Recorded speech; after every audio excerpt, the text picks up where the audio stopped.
The chiller's making that sound again. That grinding whine like the compressor's chewing its own bearings. I've told Gutierrez 3 times this month, 3 times, but he keeps saying corporate won't approve the repair order until it actually dies. Yeah, and when it dies, we lose 40 grand in produce, and I'm the one hauling spoiled lettuce to the dumpster at 3 in the morning. I'm halfway through the Cisco pallet when the rain picks up outside. Not the good kind of rain that cools things off. The warm kind that makes the loading bay smell like hot asphalt and cardboard mush. My shirt's stuck to my back. The box cutter's handle is slippery. I've been here since 10. It's 1:15 now, and I've got 8 more pallets before Danny's shift starts at 6.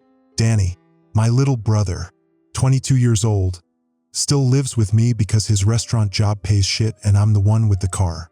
He works deli counter, day shift.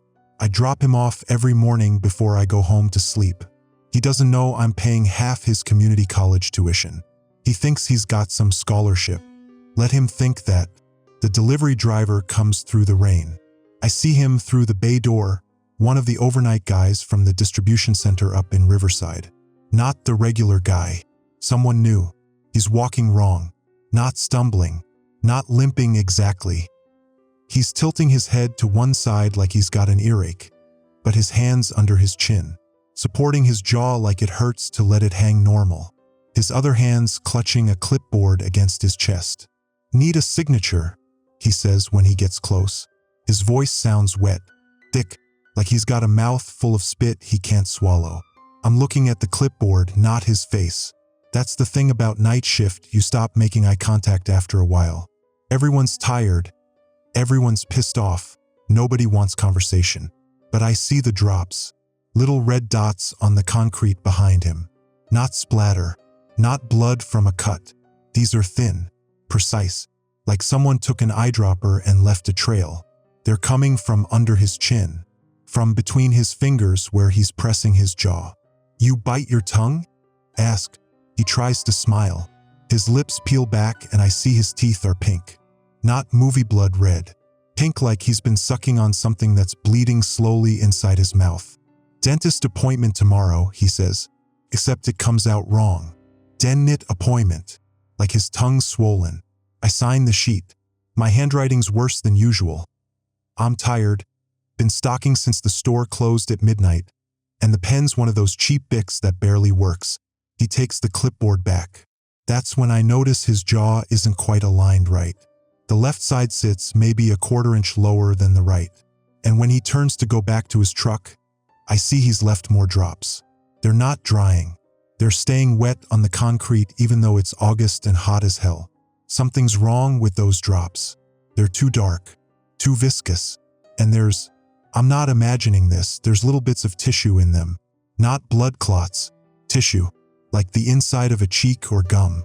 The driver reaches his truck. He's got his hand under his chin again. His jaw is definitely hanging wrong now.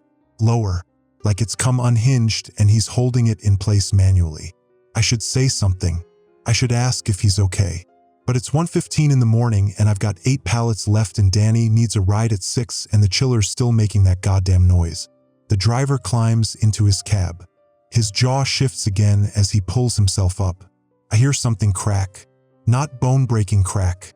Cartilage crack, like when you pop your knuckles but wetter. He drives away. The rain washes the blood drops toward the storm drain.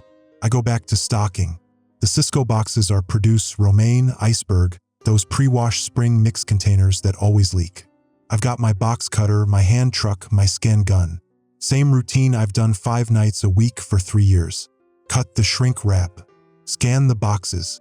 Stack them on the hand truck. Wheel them into the walk-in cooler. Rotate stock. New stuff in back. Old stuff forward. Check dates. Pull anything close to expiration. The chiller grinds louder. I kick the wall next to the compressor. Sometimes that helps. Tonight it doesn't. My phone buzzes. Text from Danny. You coming home before my shift or should I get Uber? I text back. I'm picking you up, dumbass. Same as every day. He sends back 3 laughing emojis. Kid doesn't know how to just say okay. I'm wheeling the hand truck toward the cooler when I see the second driver. Different guy. Also from the distribution center. I recognize the uniform. He's walking across the parking lot toward the bay. Same weird head tilt, same hand under his chin, and he's leaving the same drops. Red, thin, with tissue fragments. Hey, I call out. My voice echoes in the empty bay. Hey, you okay? He doesn't answer. He's 50 feet away now. 40. I can see his face in the loading dock lights. His jaw is wrong. It's hanging too low. The skin around it looks stretched, distended, like there's something inside his mouth that's pushing outward, trying to force his mandible open wider than it's supposed to go. His eyes meet mine. They're normal. That's the fucked up part. His eyes look completely aware, conscious. He knows something's wrong with him. He tries to say something. His lips move, but when his mouth opens, something red and glistening whips out from between his teeth. Not his tongue. Something else. It's thin, muscular. It looks like, Jesus Christ, it looks like a fishing line made of raw meat. There's a barbed hook on the end. Not metal, organic, bone or cartilage formed into a curved spike. The thing lashes toward me, like a frog's tongue catching a fly. I drop the hand truck. Boxes of lettuce crash everywhere. The jaw hook, that's what my brain decides to call it. A jaw hook. It misses my face by inches. I feel the air move. I smell it. Copper, blood, and something else. Something chemical and wrong. The driver's jaw snaps shut with a crack like a bear trap. The hook thing retracts back into his mouth. His whole body jerks with emotion, like he didn't mean to do it. Like his jaw's moving on its own and the rest of him is just along for the ride. Stay back. I grabbed the box cutter from my belt. It's got a 2-inch blade. Useless, but it's something. The driver takes another step forward. His jaw is trembling, vibrating. I can see the muscles in his neck straining. He's trying to keep his mouth closed, but something inside is forcing it open. His teeth part. The jaw hook shoots out again. This time, I'm not fast enough. It hits my right shoulder, punches through my work shirt. The blue polyester FoodMax vest with my name tag that says Tyler in faded letters. The hook bursts through fabric and skin. I feel it enter. It's not like getting stabbed with a knife. It's like getting injected. The hook isn't just piercing me. It's pumping something in. Hot, burning. I can feel liquid spreading under my skin. The driver's jaw snaps shut again. The hook retracts so fast it tears coming out. My shoulder erupts in blood. Real blood this time, mine, bright red and pumping with my heartbeat. I stumble backward, trip over scattered romaine boxes, hit the concrete hard enough to crack my head against the hand truck's metal frame. Everything's spinning. The loading bay lights smear into streaks. I taste blood in my mouth, but I didn't bite my tongue. It's coming from somewhere else. From inside. From my throat or my gums or the intercom crackles. The FoodMax PA system that usually plays soft rock during store hours. A voice comes through. Not Gutierrez. Not any manager I know. This voice is clipped. Official. Wrong for 1:30 in the morning. Emergency alert. Unknown orofacial hemorrhagic event. Avoid contact with mouth fluids. Seek secure rooms immediately. The driver is still standing there, still looking at me with those normal, aware eyes. His jaw is hanging open now, unhinged. The hook thing is writhing inside his mouth like an eel in a cave. Blood streams down his chin, his neck, soaking his uniform shirt. He's not attacking anymore. He's just standing there, suffering. I force myself up. My shoulder is on fire. The wound isn't that big. Maybe the size of a quarter, but it's deep. I can feel it. Whatever that thing injected into me, it's spreading. Hot lines of pain branching through my chest toward my neck. Repeat. Avoid contact with mouth fluids. Hemorrhagic mandibular organism identified. I run. Not into the store.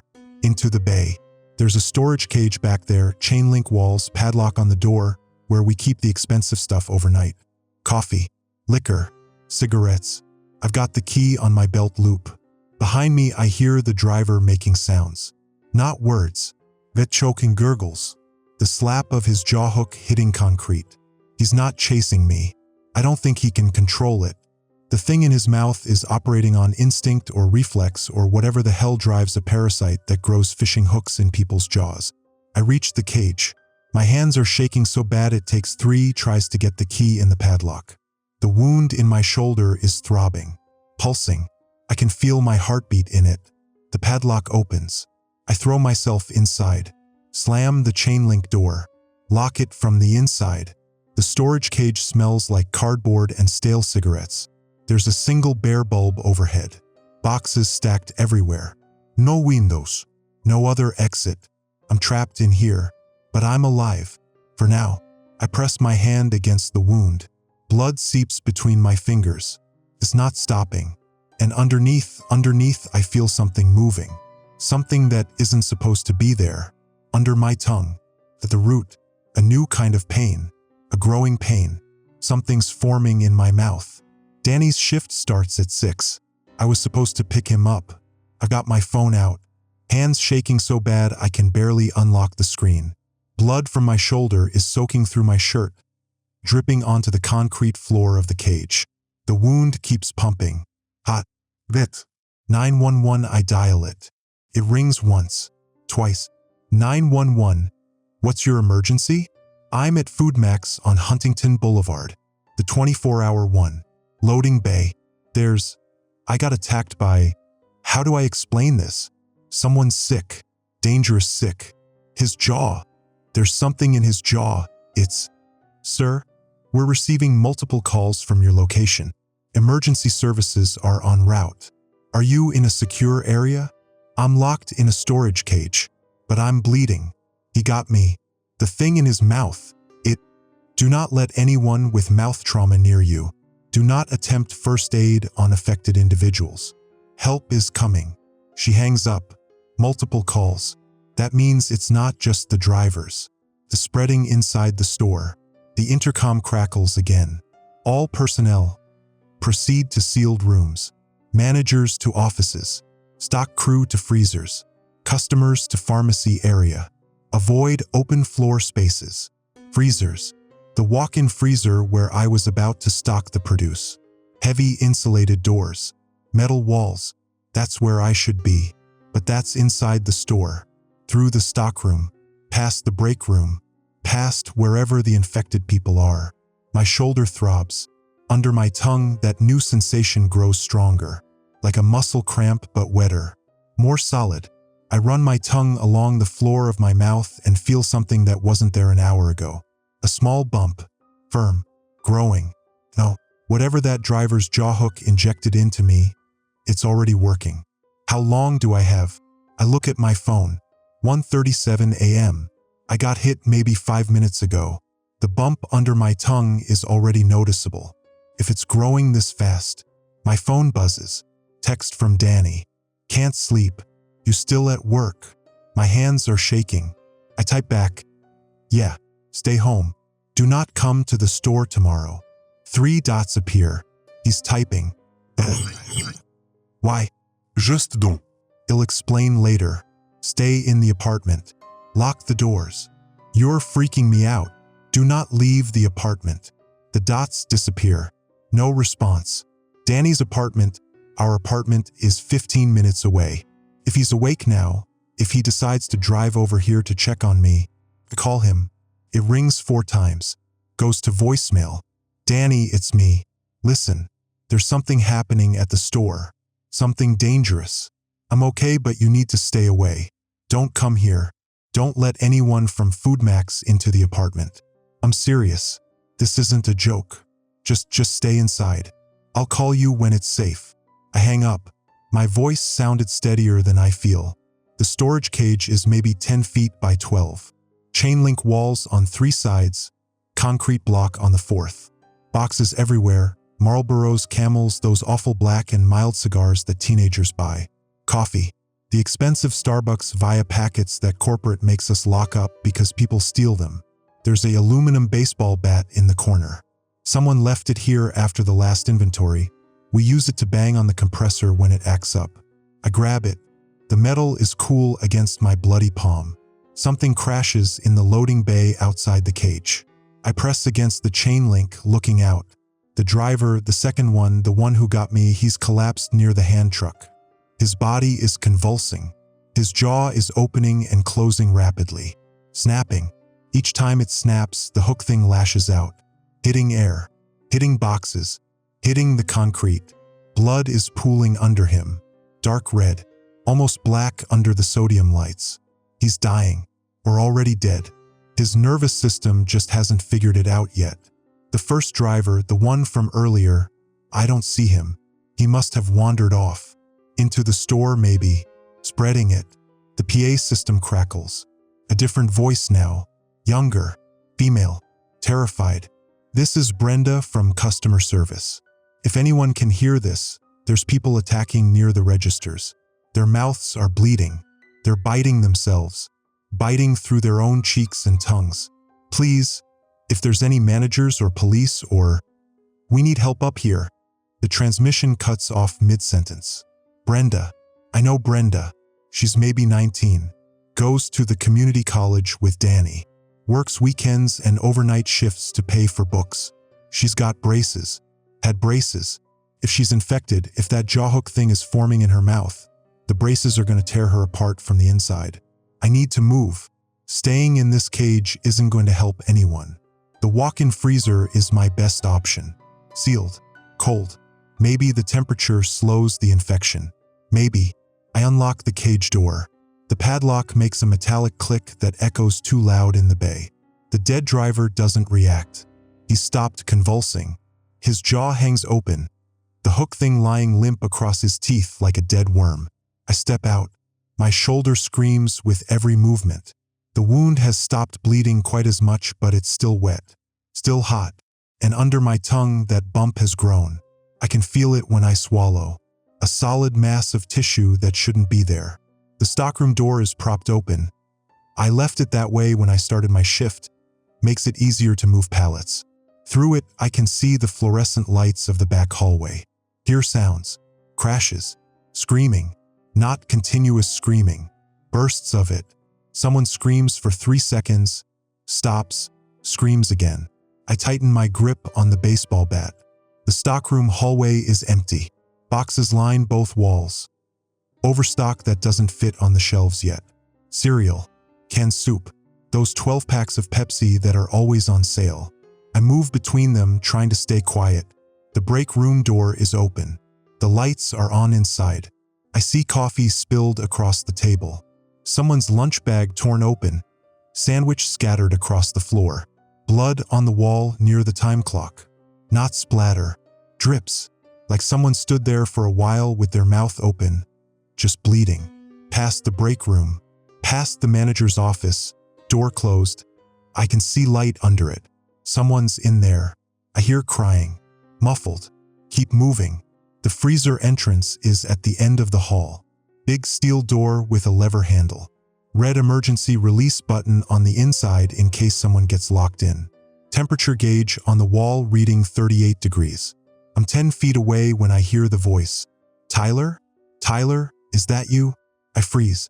Vikram steps out from behind a stack of toilet paper packages. Night manager. He's worked here longer than anyone, 7 years. He's the one who trained me when I started. Showed me how to operate the cardboard baler. How to read the inventory sheets. He's got 3 kids.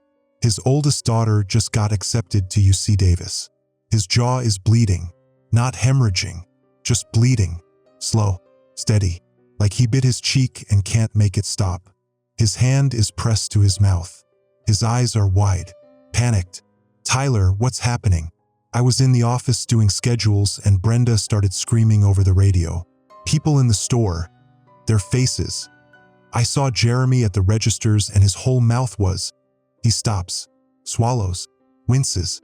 Are you okay? Ask. Stupid question.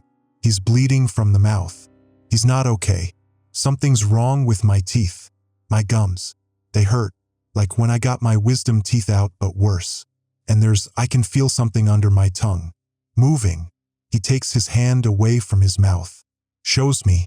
His gums are swollen. Dark red. The tissue between his lower teeth and his tongue is distended. Bulging outward. Something is definitely growing in there. We need to get to the freezer, I tell him. Cold might slow it down. Slow what down? The infection. Whatever this is. The drivers from Riverside had it. They had these hooks in their mouths, made of tissue or bone or something. They shoot out. That's how I got this. I gesture to my bloody shoulder. Vikram stares at me. Tyler, that's insane. Hooks in people's mouths? That's not medically possible. I know what I saw, and you've got something growing in your mouth right now. So maybe medical possibility isn't the issue. He touches his jaw again, probes it with his fingers, flinches. We go to the freezer, I say. We lock ourselves in. We wait for emergency services. My phone says they're not coming. Twitter's blowing up. This is happening all over Riverside County. Started at the distribution center around midnight. Spread to delivery drivers. Now everywhere they made stops. My stomach drops. All over the county? Every grocery store. Every gas station that got deliveries tonight. It's in the supply chain. Danny's apartment is safe. He's safe. I have to believe that. Freezer, I say. Now. We move toward the steel door. Vikram is limping. His jaw is affecting his balance somehow. Like the weight of what's growing inside his mouth is pulling him sideways. I reach the door, grab the lever. It's cold against my palm. Behind us, someone screams. Not Brenda's voice. Male. Deep. Followed by a wet cracking sound. Inside, I hiss. I yank the lever down. The door swings open. Cold air blasts out, smelling like frozen meat and plastic wrap. The walk-in freezer is the size of a small garage. Pallets of frozen food stacked floor to ceiling. Pizza, ice cream, frozen vegetables. The compressor hums overhead. The temperature inside reads -4 degrees Fahrenheit. Vikram stumbles inside. I follow. Pull the door shut behind us. The sounds from the hallway cut off. The freezer walls are insulated. Soundproof. We're alone in the cold. Vikram collapses against a pallet of frozen waffles. His breath comes out in visible puffs. How long do we wait? Until help comes. And if it doesn't? I don't answer. Under my tongue, the bump pulses, growing. The cold helps. Not enough, but it helps. My shoulder has stopped bleeding completely. The wound edges are starting to seal too fast. That's wrong. Human tissue doesn't heal this quick unless there's something else happening. Something accelerating cell growth. Under my tongue, the bump is the size of a marble now. I can't not feel it. Every time I swallow, every time I move my jaw, it's firm, dense, and when I press my tongue against it, I feel it pulse. It has a heartbeat, independent from mine. Vikram is sitting against the frozen waffle pallet, arms wrapped around his knees. His jaw has swollen visibly in the 10 minutes we've been in here. The left side of his face is distended. His cheek bulges outward like he's storing food in it. But there's no food, just growing tissue. We should call someone, he says. His speech is slurred. The mass in his mouth is affecting his articulation. My wife, my kids, tell them to stay inside. You can't get signal in here. Metal walls. Then we need to go back out. No. Tyler, my family? Your family is 15 miles away. Mine too. We can't help them from here. Best thing we do is not spread this further. He's quiet for a moment. Then, you think we're contagious? I touch my tongue to the marble-sized growth. It's bigger now. Bigger than 30 seconds ago. Yeah, I think we are. My phone has 3 bars somehow. Must be catching signal from a repeater nearby. I try Danny again. Straight to voicemail. He turned his phone off. Good.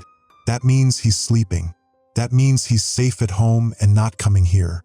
I check Twitter like Vikram mentioned. My feed is chaos. At Riverside News, reports of mass violence at grocery stores countywide. Avoid all locations that received overnight deliveries. At KESQ, Sheriff Department advising residents to shelter in place. Biological hazard suspected. At local mom blog, stay away from anyone bleeding from the mouth. They're attacking people. This is not a drill. Video clips. Shaky phone footage. A woman in a Target parking lot, jaw unhinged, something red whipping out of her mouth. A kid in an Arco station, maybe 16 years old, biting through his own lip over and over while the hook thing lashes at the cashier behind plexiglass. One video shows a news reporter mid-broadcast. Behind him, someone stumbles into frame, jaw bleeding. The reporter turns, sees them, keeps talking. Professional. Then the infected person's jaw snaps open and the hook shoots forward, catches the reporter in the throat. The camera drops. The feed cuts. Posted 8 minutes ago. 40,000 views already. This isn't contained. This isn't getting contained. We're going to die in here, Vikram says. We're not dying. Look at my face. He touches his swollen jaw. His fingers come away bloody. Something's eating me from the inside, growing, taking over my mouth. And when it finishes, when it's big enough, it's going to bust out. Like that driver you saw. And I'm going to be one of those things attacking people. He's not wrong. The cold is slowing it. I say, not enough. We need medical help. Real doctors. CDC. Someone who knows what this is. You heard the 911 operator. Emergency services aren't coming. Then we get ourselves to a hospital. Through the infected people in the store. Through whatever's happening outside. Through the loading bay. Get to my car. Drive to regional medical. It's 2 miles. I want to say yes.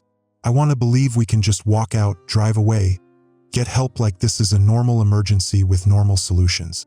But the marble under my tongue shifts, extends. I feel something thin and sharp emerging from it. Not fully formed yet. Just the beginning. The hook is growing. How long? Vikram asks. What? How long between when that driver got infected and when his jaw hook was fully developed? I think back. The first driver came through around 1:15. He was already showing symptoms. Jaw hanging wrong. Blood drops. The hook was already there, already functional enough to attack. I don't know when he got infected, but he had maybe an hour head start on me. And it's been, what, 20 minutes since you got hit? About that. So we've got maybe 40 minutes before yours is functional. Less for me, probably. I started showing symptoms before you found me. The freezer compressor kicks into high gear. The temperature drops another degree. My breath comes out in thick clouds. Vikram is shivering. His Foodmax polo shirt isn't designed for -4 degrees. My phone buzzes. Text from an unknown number. Tyler, this is Gutierrez. I'm in my office with the door barricaded. Brenda is outside. She's infected. Her jaw split open. There's 2 hooks now. Do not let them break their jaw. It makes it worse. Stay wherever you are. I show Vikram the message. 2 hooks, he says. How does that even work? Jaw splits vertically. I guess each side develops independently. Another text from Gutierrez. Corporate knew. They fucking knew. Email came through at 11 p.m. warning about contaminated meat shipment from Riverside. They told us to proceed with stocking anyway. Lawsuit liability less than recall costs. There it is. Corporate knew. They knew the distribution center was compromised. They knew the deliveries were spreading something. And they sent them out anyway because the cost-benefit analysis said it was cheaper to deal with lawsuits than to dump product. Vikram reads over my shoulder. Those motherfuckers. How many stores got deliveries tonight? All of them. Every Foodmax in the county. Plus we supply other chains. Ralph's, Albertsons, probably 40 locations. And every location has overnight staff. Has customers. We're open 24 hours. There's probably 15 people in the store right now. Before this started. 15 people. Brenda at customer service. Jeremy at registers, the stockroom guys, night stalkers like me. How many are still human? How many are already infected and attacking? How many are like Vikram and me? Still aware, still thinking, but growing these things in our mouths. We can't stay here, Vikram says. We're infected. If we stay, if we wait for help, we're just going to turn into those things. And then we're a threat to whoever tries to rescue us. He's right. But I don't want him to be right. So what do you suggest? We get out, get to my car, drive as far from people as possible. Desert maybe. When we turn, when we can't control it anymore, at least we're not near anyone we can infect. It's not the worst plan. It's actually pragmatic. More pragmatic than I expected from Vikram, who usually follows procedures and protocols like their religious law. But there's one problem. What about your family? My brother? Everyone else who's not infected yet? What about them? If we run, if we hide, we're not warning anyone. We're not helping stop the spread. Tyler, we are the spread. Us staying alive is the problem. The thing under my tongue flexes. I feel the hook pierce through tissue, break the surface. Blood fills my mouth. I spit it onto the freezer floor. It steams in the cold air. The hook is maybe half an inch long now, curved, sharp at the tip. I can feel it with my tongue. It's anchored to the muscles at the base of my jaw, right where the mandible connects to the skull. When I flex those muscles, when I clench my jaw, the hook twitches. I have maybe 20 minutes before it's fully formed. Before my body isn't mine anymore. We need to split up, I say. What? You go. Take your car. Get away from people like you said. That's insane. Danny's shift starts in 4 hours. If he comes here, if he doesn't see my texts, he's gonna walk into this. I have to make sure he doesn't. So call him. Tell him not to come. His phone's off. I already tried. Then you come with me. We'll drive to your apartment. Get him. Bring him somewhere safe. I shake my head. If we go to the apartment, we risk infecting him. These things, they're aggressive. You saw the videos. Once the hook is fully developed, we won't be in control. We'll attack anyone near us. Then what's your plan? Lock yourself in here until you die. I don't know. And that's the truth. I don't know. The PA system crackles. Even through the freezer walls, I can hear it. Muffled but audible. Containment failure. Mandibular organisms exhibiting secondary splitting. Survivors. Do not let them break their own jaws. Secondary splitting. That's what Gutierrez meant. When the jaw fractures down the middle, each side develops its own hook. Brenda's out there with 2 hooks. Maybe others by now. Vikram stands up. His jaw is so swollen the left side of his face looks deformed, like a tumor growing in real time. I'm going, he says. I'm getting to my car and I'm driving north, up into the mountains, away from everyone. If you want to stay here and wait for your brother, that's your choice. But I'm not dying in a freezer. You'll spread it wherever you go. Then I'll make sure I'm nowhere near people when it happens. There's old logging roads up past Big Bear. No one goes there this time of year. That's where I'll be. He moves toward the freezer door, reaches for the handle. Wait, I say. He stops, looks back at me. Give me 5 minutes. Let me think. Think about what? About Danny. About everyone still healthy. About whether containing this is even possible. About whether I'm willing to become one of those things if it means protecting my brother. My jaw clenches involuntarily. The hook flexes. Blood drips from my mouth onto my shirt. The marble has become a hook. The hook is becoming a weapon. I've got minutes, not hours. Okay, I tell Vikram, let's go. But not to the mountains. To the pharmacy. Why the pharmacy? They've got drugs, sedatives, something strong enough to knock us out before the hooks take over. We take them, we lock ourselves in, and we hope someone finds us before we starve or the cold kills us or the hooks finish growing and we wake up and attack whoever opens the door. It's not a good plan, but it's better than nothing. Vikram considers this. His jaw works. Blood streams from his mouth. He wipes it away. Pharmacy, he agrees. We open the freezer door. The hallway is chaos. The hallway is painted in blood. Not splatter, not spray. Drips, streams, like someone took a bucket of red paint and threw it against every surface.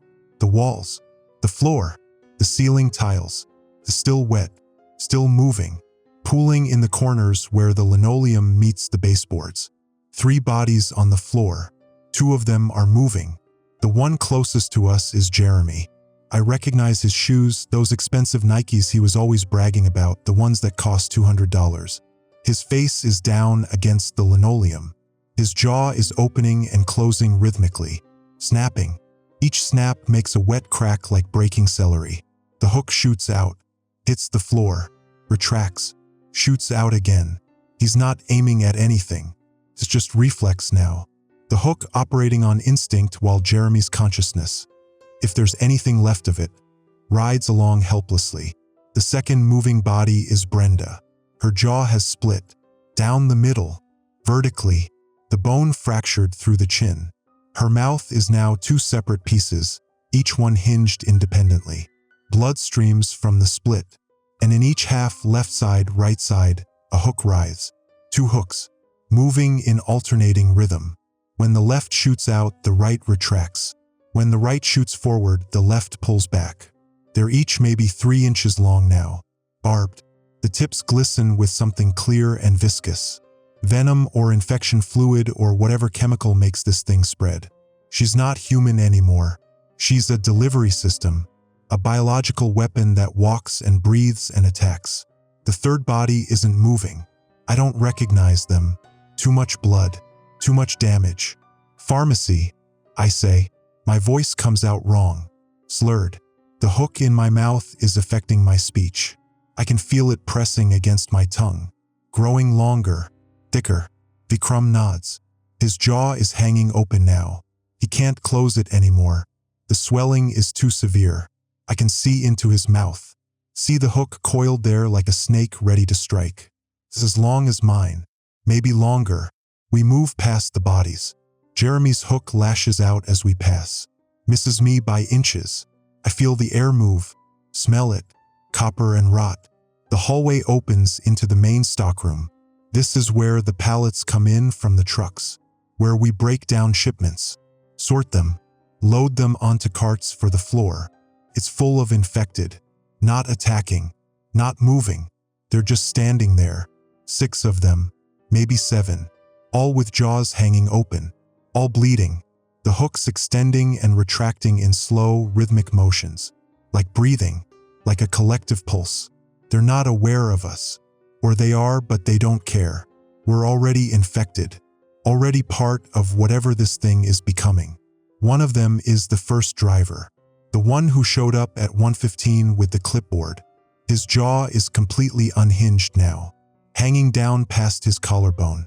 The hook is massive, 6 inches long, thick as my thumb. It moves slowly, deliberately, like it's testing the air, sensing for prey. We edge along the wall, trying not to make noise, not to trigger whatever predatory instinct drives these things. My foot catches on something. A box, cereal, frosted flakes. It skids across the concrete with a hollow scraping sound. Every head turns toward us. 7 pairs of eyes, still human eyes, still aware on some level. I see recognition in the first driver's face. He knows he's looking at people. He knows he used to be people too, but the hooks don't care. They all shoot forward at once. Run! Vikram shoves me toward the door that leads to the sales floor, the door that leads to the pharmacy. Hooks whistle through the air. One catches Vikram's shoulder, punches through. He screams. The hook retracts, pulling him backward. I grab his arm, yank hard. The hook tears out of his shoulder. Blood sprays. He stumbles forward. We crash through the door. The sales floor is worse. The fluorescent lights are still on. Bright, clean, normal. But the aisles are chaos.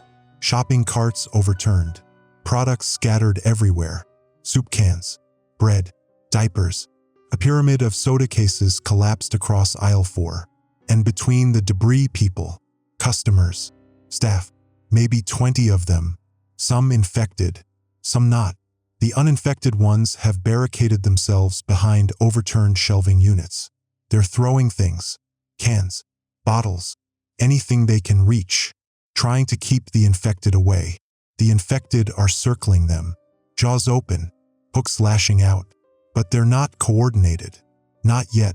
They're still operating on individual instinct, each one attacking separately, If they learn to work together, if those hooks start coordinating, the people behind the barricade are dead. Pharmacy, Vikram shouts. His voice is barely recognizable. The wound in his shoulder is pumping blood. His jaw is starting to split. I can see the crack forming down the center of his chin, bone showing through. The pharmacy is on the far side of the store, past the registers, past the infected, past the barricade. We run down aisle 3, breakfast foods, cereal, oatmeal. My feet slip on something wet, blood. I catch myself on a shelf. Boxes of granola bars tumble down. Behind us, hooks snap against metal shelving. The sound echoes like gunshots. An infected man stumbles into our path. His hook shoots forward. I swing the baseball bat, connect with his jaw. The bone cracks. His head snaps to the side. But the hook keeps moving. It grazes my ear. I feel the burn, the infection spreading. I've been hit twice now. 2 injection sites. The thing in my mouth is growing faster because of it. We reach the registers. 3 checkout lanes. All empty except for the blood. So much blood. The conveyor belts are running. Still moving. Spinning products that will never be scanned. The pharmacy counter is behind plexiglass. The kind that goes floor to ceiling with a small opening at the bottom for passing prescriptions. Someone had the sense to close the security gate. The metal grate is down. Locked. Behind it, I see movement. A face appears at the opening. Female. Maybe 30. Pharmacy tech. Her name tag says Angela. "Stay back," she shouts. She's holding something. A box cutter. The same kind I carry. "I see your mouths. You're infected. I'm not letting you in. We need sedatives," I say. The words come out garbled. My tongue keeps hitting the hook. Something strong. We're trying to knock ourselves out before we turn completely. I don't have authorization to. There's no authorization anymore. Vikram's jaw cracks, splits wider. Blood pours from the fracture. We're trying to help.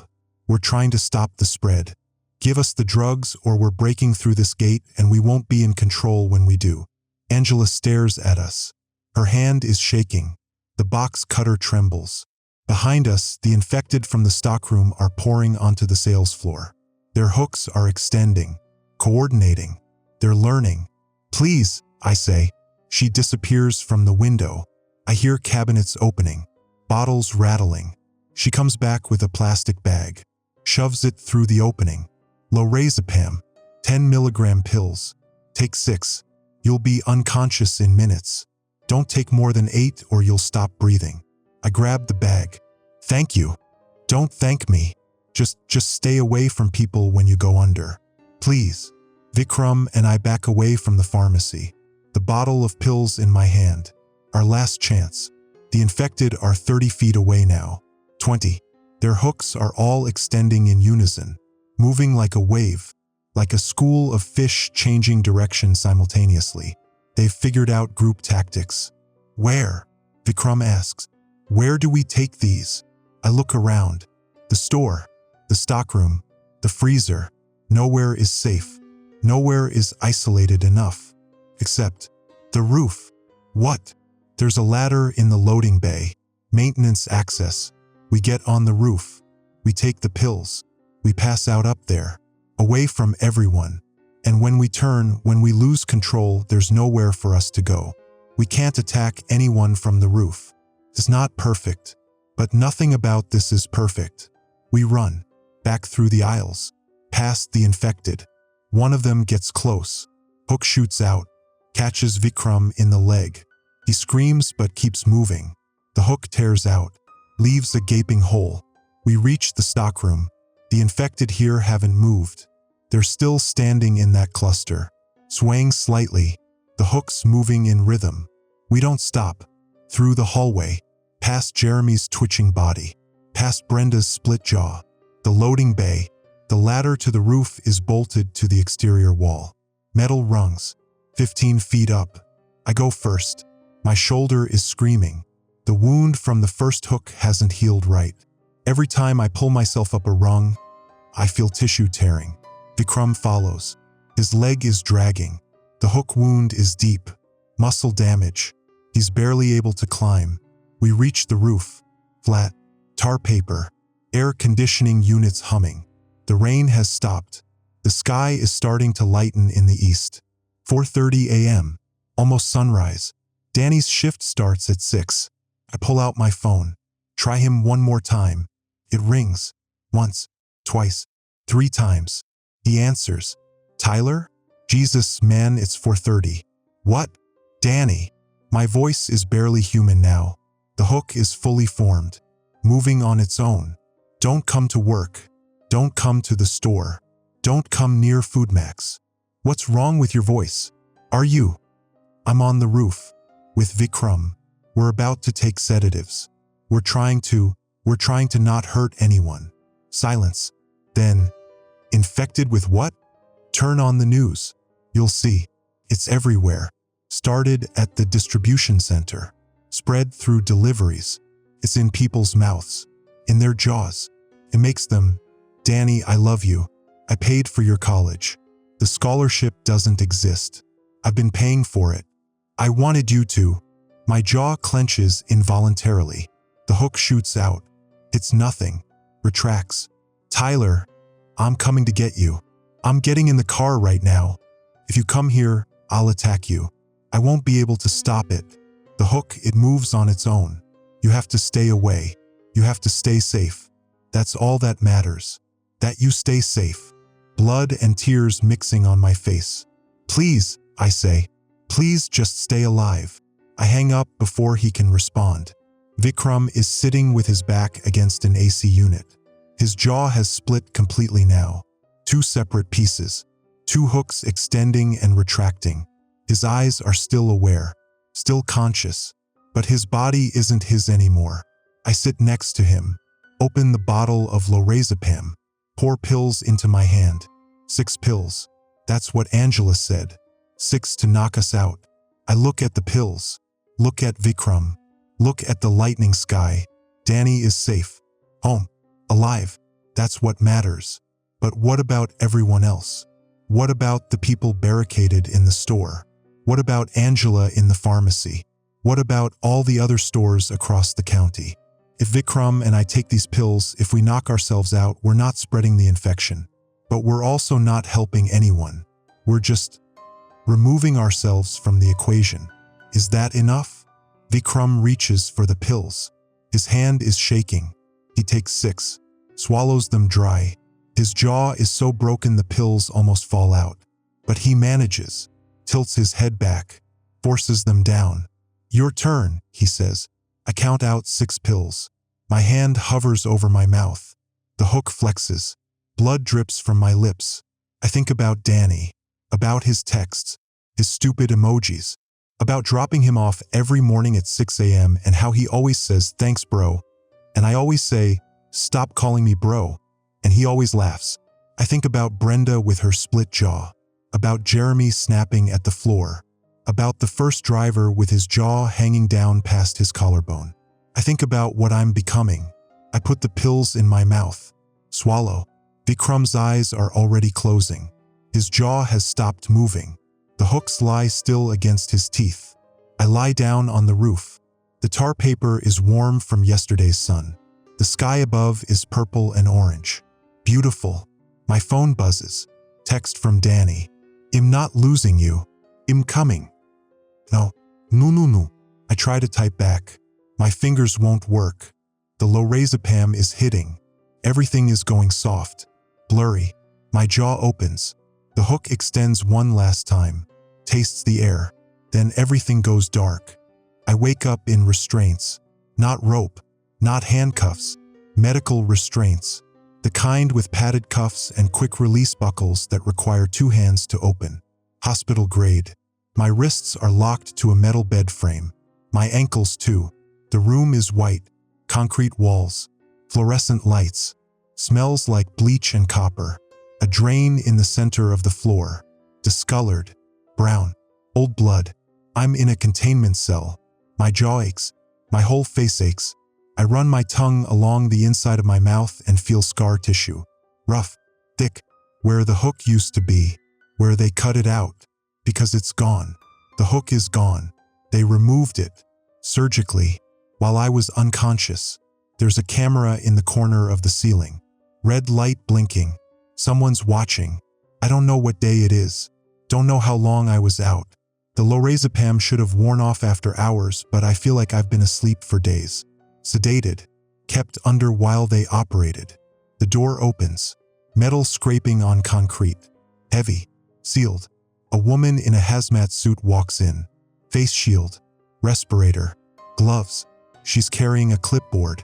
Tyler Brennan, she says. Not a question. Statement. You're awake. Good. We need to ask you some questions. Where am I? Riverside County Quarantine Facility. Former warehouse. We're processing everyone who was extracted from contaminated sites. Extracted? You mean rescued? Sure. She sits in a plastic chair near the door. Keeps her distance. Even in the hazmat suit. Even with me restrained. She's afraid of me. What do you remember about the night of August 14th? August 14th. That was how long ago? What's today's date? What day is it now? August 22nd. You've been unconscious for 8 days. We kept you sedated during the removal procedure and recovery. 8 days. Danny. My brother. Danny Brennan. Is he? I'm not authorized to discuss other individuals. Answer the questions, please. What do you remember? I remember everything. The drivers. The infection. The hooks. Taking the pills on the roof. Where's my brother? The organism was removed from your mandibular structure 6 days ago. The surgery was successful. You're no longer contagious. However, you'll need to remain in observation for another 2 weeks minimum. You're not answering me. Where is Danny? She writes something on her clipboard. We'll get to that. First, I need to know. When did you first notice symptoms? When did the growth begin? I pull against the restraints. They don't budge. Tell me if my brother is alive. Mr. Brennan. I took those pills to protect him. I knocked myself out on a roof to make sure I didn't infect him. He texted me. He said he was coming. Did he come to the store? Did he? Your brother is not in this facility. Relief floods through me. He's not here. He's not infected. Daniel Brennan was last seen at your shared residence on the morning of August 15th. Neighbors reported seeing him leave in a vehicle around 6 a.m. He has not been located since. The relief dies. 6 a.m. That's when his shift started. He went to the store. Foodmax on Huntington Boulevard was cleared by emergency responders at approximately 7 a.m. on August 15th. No survivors were found inside. All individuals on site were either deceased or in advanced stages of infection. Danny went to the store to find me, and there's a list, I say. My voice sounds far away. Of everyone who was there, dead or infected. Is his name on it? I don't have access to that information. Find someone who does. She stands up, backs toward the door. I understand you're upset. My brother is 22 years old. He was trying to save me. I need to know if he's alive or dead or infected or... The door opens. A man in a hazmat suit enters. He's carrying a syringe. Mr. Brennan, you need to calm down. If you continue to be uncooperative, we'll have to sedate you again. I stop pulling against the restraints. Force myself to breathe. Please, I say. Please just tell me about my brother. The woman glances at the man. Some silent communication. She leaves. The man stays. He sets the syringe on a metal tray. Doesn't sit. Just stands there watching me. What happened to Vikram? The other man on the roof with me. Did he make it? Vikram Patel died during the removal procedure. The organism had caused too much damage to his mandibular structure. Catastrophic hemorrhage during surgery. We lost him before we could stabilize. Vikram is dead. I see his face, his swollen jaw, his split chin, the two hooks moving in rhythm. He made it to the roof with me, took the pills, and then he died on an operating table while I was unconscious. How many? How many what? How many people died at the store? How many at other locations? How many total? The man is quiet for a long time. Then, the official count is classified. What I can tell you is that the outbreak was contained to Riverside County. Quarantine protocols were successful. No cases outside the county have been confirmed. That's not an answer. It's the answer you're getting. He picks up the syringe again, walks closer to my bed. We're going to keep you sedated for a few more days. The organism was removed, but there's concern about regrowth. We need to monitor your tissue samples. Make sure the infection is completely eradicated. I don't want to be sedated. I want information about my brother. I understand, but this isn't optional. He injects something into the 4 line in my arm. I didn't even notice the 4 until now. The room starts to blur, edges going soft. Wait, you'll wake up again. Maybe in 3 days, maybe 4. Depends on the test results. I try to speak, try to ask about Danny again, but my tongue is thick, heavy. The words won't come. Everything goes dark. When I wake up the next time, the restraints are gone. I'm in a different room, still white walls, still no windows, but there's a bed, a toilet, a sink, a door with a small window reinforced with wire mesh. Hospital issued. There's a bandage on my jaw. When I touch it, I feel the ridge of scar tissue underneath. They stitched me up after removing the hook. There's a tray of food on a small table. Sandwich, apple, water bottle. I'm not hungry, but I eat anyway, because what else is there to do? The door opens. A different person this time. Just a white coat. Doctor's coat. She's older. 50s maybe. Tired eyes. Tyler, how are you feeling? Like I've been unconscious for 2 weeks. 11 days total. We brought you out of sedation yesterday. You were responsive to stimuli, so we moved you to a standard observation room. Standard. This is a cell. It's a quarantine room. There's a difference. She sits in the plastic chair, pulls out a tablet, swipes through screens. Your brother, I say before she can start asking questions. Danny, is he alive? Dr. Reyes looks up from the tablet. Her expression doesn't change. Professional. Practiced. Daniel Brennan was identified among the deceased at Foodmax on Huntington Boulevard. He was found in the stockroom. Cause of death was hemorrhagic shock secondary to mandibular organism penetration. Multiple wounds. He did not survive long enough to undergo full transformation. The words hit like a physical blow. Danny is dead. He came to the store to save me, and he died in the stockroom. Multiple wounds. That means multiple hooks. Multiple infected people attacking him. I see it. In my mind. Danny walking through the loading bay, looking for me, calling my name, and then the infected come out. Jeremy, Brenda, the others, their hooks lashing out, catching him, over and over. He's screaming. He's trying to run, but there's too many of them, too many hooks, and I'm on the roof, unconscious, useless. I'm sorry, Dr. Reyes says, and she sounds like she means it. We recovered his body. If you want, when you're released, you can claim. I killed him. No. The organism killed him. The contaminated shipment killed him. Corporate negligence killed him. I told him to stay home. I told him not to come. And he came anyway because I'm his brother and he thought he could save me. So I killed him. Dr. Reyes doesn't argue, because she knows I'm right. There's a class action lawsuit, she says, against the distribution company, against Foodmax Corporate, against everyone in the supply chain who knew about the contamination and let shipments go out anyway. If you want to participate, I don't care about a lawsuit. You should. They knew. There's documentation, email chains, cost-benefit analyses. They calculated that letting the contaminated meat go out would cost them less in settlements than doing a full recall. They chose profits over lives. I already knew that. Gutierrez's text told me that. But hearing it confirmed makes it worse somehow. Makes Danny's death feel more pointless. How many? I ask again. 1,437 confirmed dead across Riverside County. Another 600 infected who were successfully treated and released. The organism is removable if caught early enough, before full mandibular split occurs. 2,000 people, dead or infected, because corporate decided a recall was too expensive. Survivors, I say.